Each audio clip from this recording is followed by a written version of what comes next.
benchmarking kita adalah para ulama terdahulu, langsung kita tegang dibuatnya. Kita yang bikin ekspektasi, kita yang tegang sendiri, anak kita amuk-amuk gitu ya. Padahal yang masalah itu di kita. Maka satu prinsipnya, bukan mendidik anak kita dengan asumsi masa lalu, sehebat apapun masa lalu itu, tapi jadikan dia yang terbaik untuk zamannya, agar kita tidak menghadapi ketegangan dalam pendidikan anak-anak.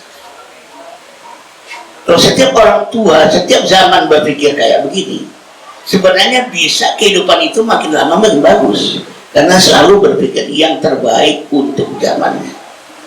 Makanya tadi, kenapa saya katakan libatkan anak kita di kehidupan? Kenapa? Kehidupan itu yang paling real, dan kita mendidik anak kita untuk menghadapi kehidupan yang sedang dia hadapi dan akan dihadapi.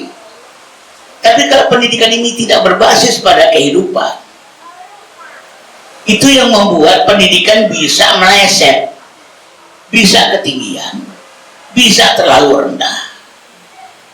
Maka salah satu yang membuat saya selalu berhasrat untuk di Saga Life School ini, karena dia adalah life school. Maka dia tidak menyatakan dirinya pada umumnya sebagai sekolah alam, tapi sekolah kehidupan. Kehidupan yang menjadi standar. Anak kita harus menjadi yang terbaik untuk zamannya. Orang tua kita mendidik kita dengan ekspektasi zaman. Kakek kita mendidik orang tua kita dengan ekspektasi zaman. Kita juga harus mendidik anak-anak kita dengan ekspektasi zaman dan usahakan yang terbaik pada zamannya. Sehingga nggak terlalu membandingkan. Sekadar referensi pendidikan masa lalu itu harus menjadi referensi. Karena masa lalu adalah hadiah Allah untuk menghadapi masa depan. Tapi jadi referensi, bukan jadi benchmark.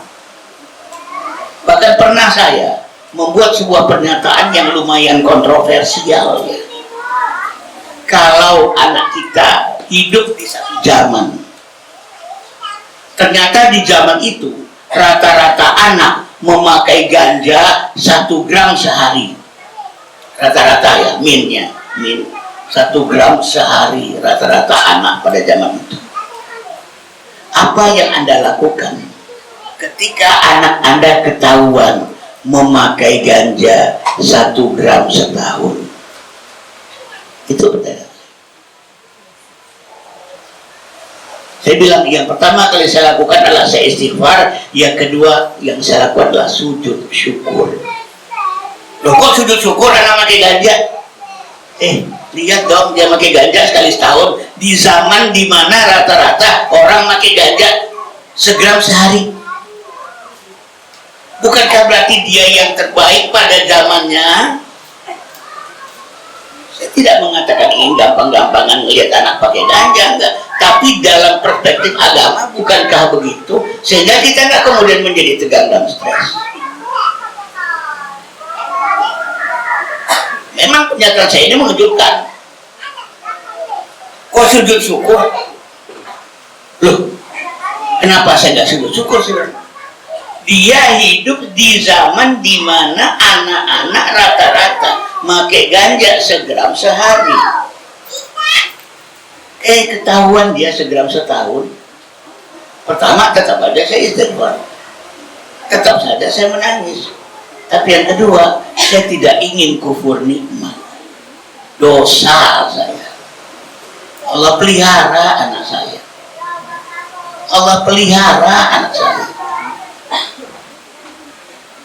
Lalu saya benturkan kepala saya ke dinding. Celaka saya gagal mendidik anak, celaka saya gagal mendidik anak. Kufur nikmat. Kita juga nggak bisa membuat anak yang keluar dari zamannya. Nggak bisa. Karena dia akan dididik untuk zamannya. Sehingga di akhir zaman Rasulullah mengatakan, di akhir zaman nanti akan datang, di mana penegak agama datang dari kalangan pendosa. Ini disampaikan dulu oleh guru saya, almarhum Ustaz Rahmat Abdullah. Saya bilang sama beliau, itu Ustaz, bahwa di akhir zaman agama ini ditegakkan oleh para pendosa dari mereka. Itu ada soheh. Kok bisa ya Ustaz ya? Lah kita, langsung saya nangis, iya. Kita kan para pendosa ya Ustaz ya. Para penegak Islam ini Ustaz. Orang nggak tahu aja dosa-dosa kita ya Ustaz ya. Ya Ustaz. Saudara Rasulullah. Benarlah Rasulullah. Gak perlu nyari-nyari mana itu para pendosa yang menegakkan agama. Kita sendiri ya Ustaz. Ya. Kami nangis bareng. Jadi itu ya kata kuncinya. Bahwa masa lalu, ekspektasi orang tua cukup dijadikan referensi dalam pendidikan anak kita, tetapi yang menjadi benchmark adalah masa depannya, karena itu yang dipesankan oleh agama, itu yang dipesankan oleh Sayyidina Ali. Ada lagi mau bertanya? Iya, silakan.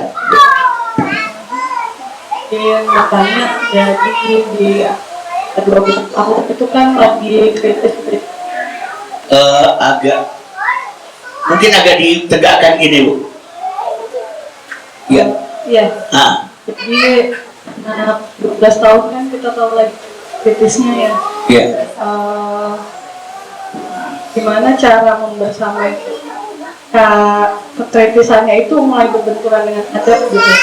Jadi pengalaman kalau di anak saya belakangan sering ditegur sama orang yang lebih tua. Dia bermaksud menjelaskan kondisi sebenarnya. Jadinya kadang jadi salah tangkap. Di orang tua umumnya terlihat dia seperti sosok lawan gitu. Nah, dari orang tua selama ini hanya bisa menyampaikan bahwa gak apa-apa menjelaskan, tapi tetap ada batasan karena yang dihadapi kan orang yang lebih tua gitu. Orang tua umumnya ada guru atau siapa. Karena ini sering terjadi ya Ustaz, saya khawatirnya nanti anak ini karena reaksi kami monoton, nanti lama-lama dia gak mau curhat lagi. Iya. Baik ya. Maka ada dua hal. Pertama memang tentang pentingnya sebuah adab. Maka seringkali dikatakan adab sebelum ilmu, itu sebenarnya bagi yang menuntut ilmu ya. Adab sebelum ilmu. Yang kedua, kalau yang kita didik pada anak hanya nalar tapi bukan hati, nalar manusia itu memang kritis sampai kapanpun, nalar manusia itu skeptis sampai kapanpun.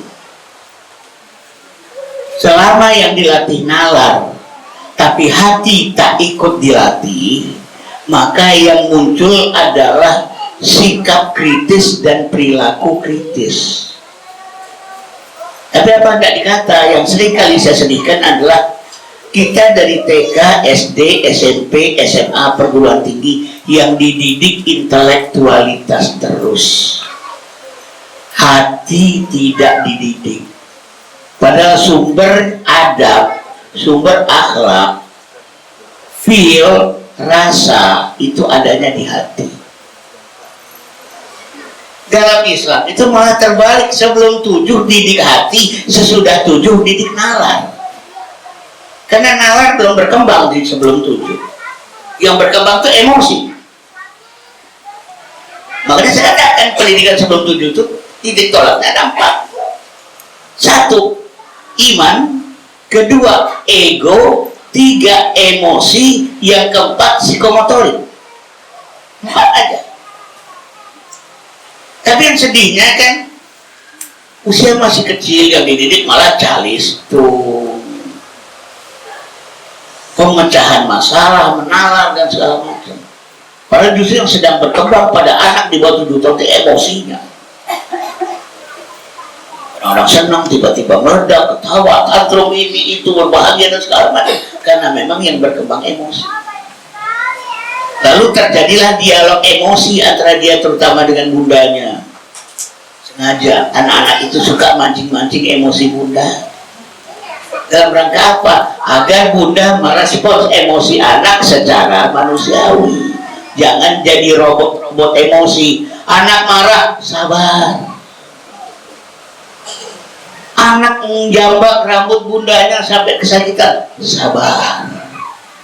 Lempeng aja tuh emosi bunda ya. Padahal diharapkan terjadi dialog emosional antara anak dengan bunda sebelum berumur 7 tahun. Tapi kita diajarkan sabar tak berbatas. Sehingga anak juga bingung memahami ekspresi orang dewasa. Wong bundanya juga lempeng-lempeng aja, rambutnya dijambak juga sakit. Dan gitu ya. Sakit tahu gitu kayak gitu. Gak boleh marah sama anak, gak boleh. Ajaran parenting melarang loh, marah sama anak gak boleh tuh. Akhirnya muncullah manusia-manusia robot emosinya datar. Saya bilang pendidikan adalah pertemunya fitrah anak dengan fitrah ayah bunda. When fitrah meet fitrah. Ekspresikan emosi itu secara layak. Kalau sakit katakan sakit, senang katakan senang, marah ekspresikan marah. Yang penting under control. Bahkan pernah satu ketika saya mengatakan, ayah bunda sabarlah pada anak. Tapi kalau memang anda sudah berkepribadian kandung nggak sabar, ya udah nggak ada masalah. Karena Allah telah menciptakan anak yang siap menghadapi emosi anda. Allah telah menciptakan seorang anak yang siap menghadapi emosi anda. Itu saja. Nah jadi ya satu idealnya tadi sebelum 7 tahun terjadi dialog emosional antara bunda dengan anak. Dalam peristiwa bermain juga begitu dikatakan oleh Sayyidina Ali sebelum 7 tahun oleh Rasulullah, sebelum 7 tahun bermainlah dengannya.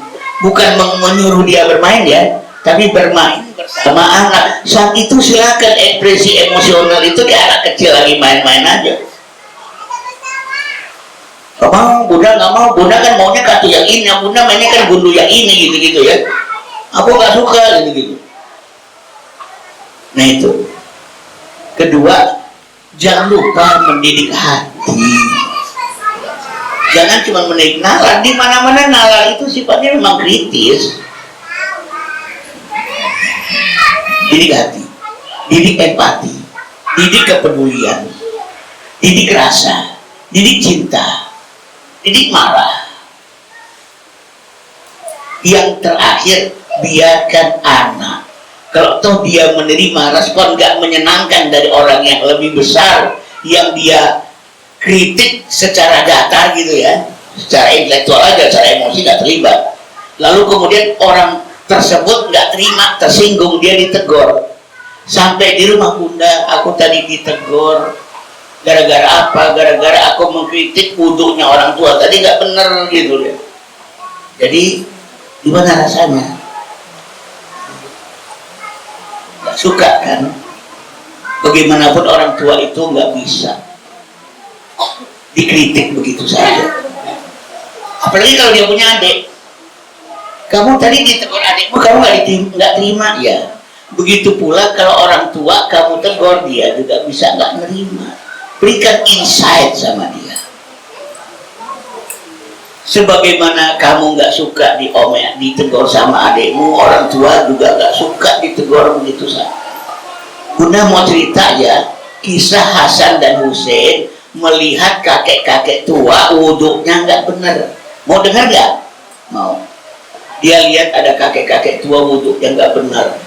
Apa yang dia lakukan? Bukan mendiamkan, tapi menasehati, tapi dengan cara yang indah. Caranya gini, kek, kami berdua mau wuduk. Tolong liatin ya kek, mana di antara wuduk kami yang salah. Tolong ditegur, nanti kami diajarin. Akhirnya keduanya Hasan dan Husain itu berwudu dengan cara yang benar. Sesudah berwudu dia tanya, kakek udah lihat wudu kami kan? Mana kek yang masih salah kek? Tegur kami kek, nasihati kami kek. Enggak Cuk, wudu kalian itu bagus. Yang salah itu wudu kakek. Begitulah cara mengkoreksi orang yang lebih tua daripada kita. Nah kan kita bisa ambil contoh ya. Saya ingat juga dulu ayah saya waktu belajar main biola kepada gurunya. Dia mainkan satu lagu di depan guru. Apa kata guru? Apa kata dia? Guru, gimana permainan biola kamu? Apa kata si guru? Keren. Gak dikritik loh ya, keren. Coba deh pinjam biola kamu. Guru juga pengen nyanyiin lagu yang sama. Dia dimainin sama gurunya, cakep, indah banget ya. Nah sekarang gimana permainan biola guru? Ayah saya waktu itu bilang, permainan biola guru bagus banget. Saya baru sadar kalau permainan biola saya tadi banyak kesalahannya. Itulah cara mengkritik. Padahal guru mengkritik murid nggak langsung. Nah anak-anak kita yang sudah SD sudah perlu boleh belajar hal-hal kayak gini. Ajari anak kita itu baiyo, kalau bahasa Minangnya ya, beria-iya, bukan bertidak-tidak, bukan critical thinking tapi collective thinking. Kalau Indah itu critical thinking, tidak, itu keliru, itu salah, koreksi, mohon maaf, interupsi. Tapi kalau orang Minang ya memang kecenderungannya iya, bagus sih, tapi, nah pakai tapi belakangannya tapi gitu ya. Iakan pendapat orang, sempurnakan dengan pendapat kita. Itu namanya baiyo, collective thinking. Awalnya terjadi syura adalah kalau manusia mampu berpikir dengan cara baiyo. Karena kalau bicara dengan cara batido atau bertidak-tidak nggak akan ada solusi, nggak akan ada musyawarah. Kita juga mesti sadarkan anak-anak kita, nah pada dasarnya manusia itu nggak suka dikritik. Semua manusia fitrahnya nggak suka dikritik. Punten ya, ini kritik membangun, nggak ada niat apa-apa. Kamu kok jelek banget hari ini.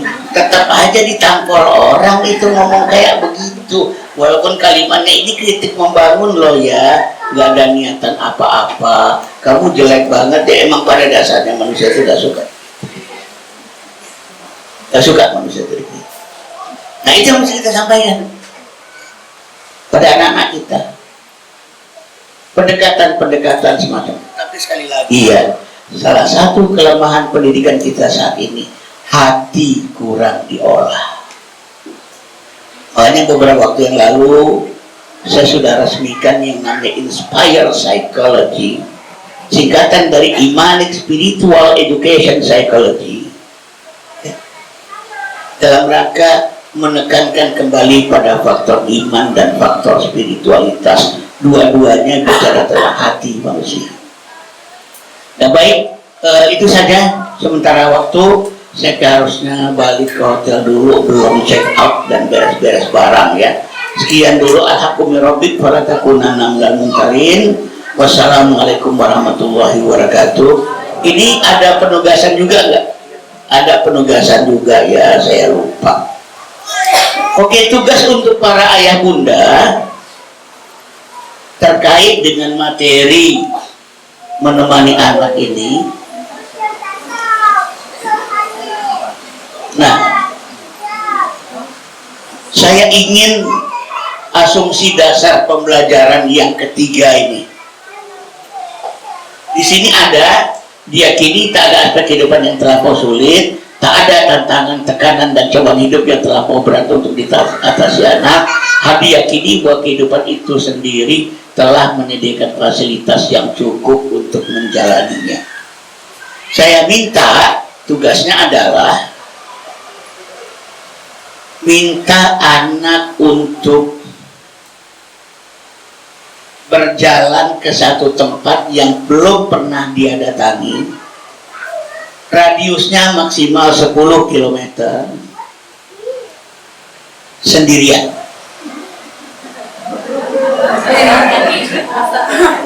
Apa? Enggak jalan kaki. Enggak jalan kaki. 10 kilometer ini, jadi dia mendatangi satu tempat yang belum pernah dia samperin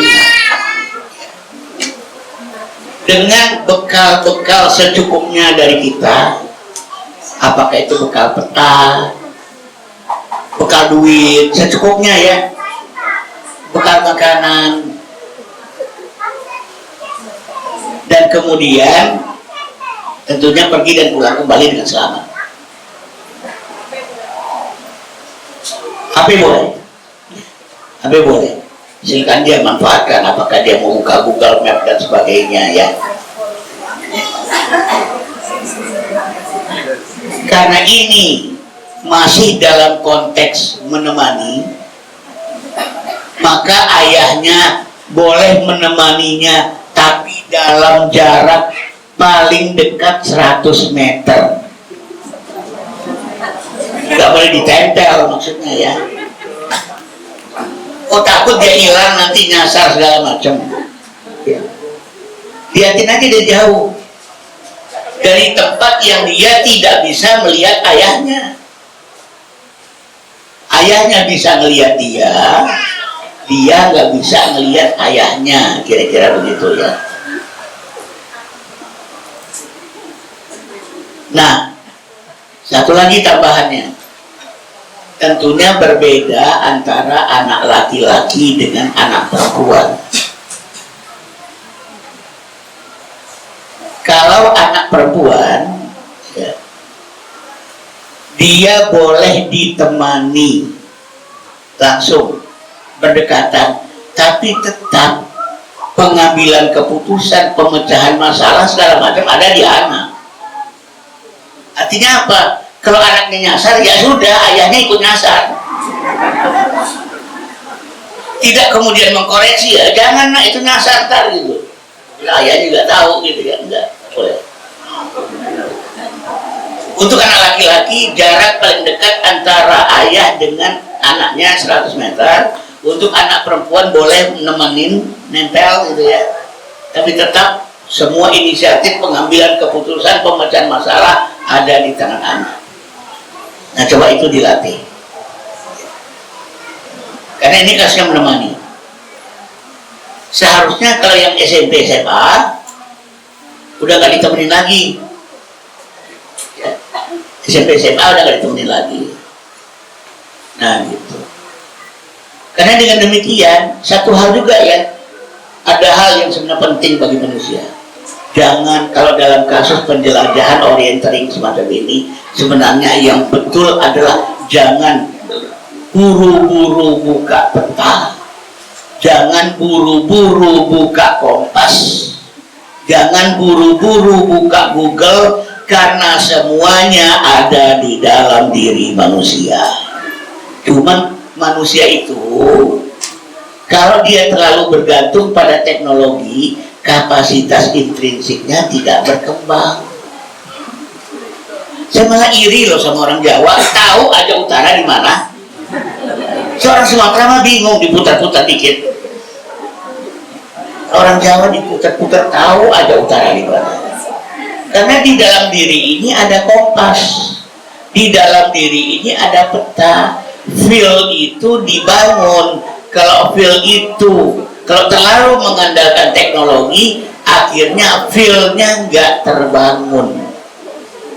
Nah, jadi para pendamping nanti, ya para ayah yang menjadi pendamping, dorong juga anak-anak itu menggunakan feelingnya sebelum terburu-buru buka peta, buka Kompas, cari di Google Map gitu ya. Sayang kalau itu nggak berkembang. Kapasitas itu ada dalam diri. Nah, mungkin itu saja. Terima kasih. Assalamualaikum warahmatullahi wabarakatuh. Ya. Anak saya kan dua, satu perempuan, satu SMP, yang adiknya sama SMP laki-laki. Apa boleh kami tidak menemani, tapi berdua aja gitu loh, Ustaz? justru ditemani, berarti nemenin 2 orang atau enggak usah ditemenin 2 orang ya. Soalnya biasanya anak-anak itu sudah terbiasa ini sama bapak ibu guru, suka lewat rumah itu bareng-bareng anak-anak dia sudah terbiasa begitu Ustaz. Karena saya pikir anak saya sudah kelas 3 SMP dan kelas 1 saya pikir biar mereka berdua berdiskusi mengambil keputusan lewat mana atau gimana, jadi kami nggak usah ini. Boleh. Tapi saya minta kalau gitu tantangannya ditambahin. Oke. Jadi tadi saya bilang 10 kilo ya. Nah gitu. Coba kamu ke Tangerang udah gitu lah. Insya Allah apalagi berdua ya. Apalagi berdua insya Allah. Mendingan ke Batu kami dilepas, begitu dilepas berdua gitu Ustaz. Ya, justru jangan yang penting, justru yang berat.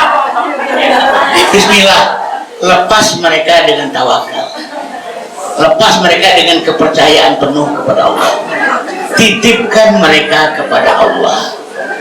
Itu yang mesti dibangun, karena sampai kapanpun kita nggak akan siap kalau nggak begitu. Titipkan mereka kepada Allah. Kalau ingat-ingat lagi, mereka dibekali macam-macam dalam dirinya kok. Ya. Nah, gitu ya. Oke, terima kasih.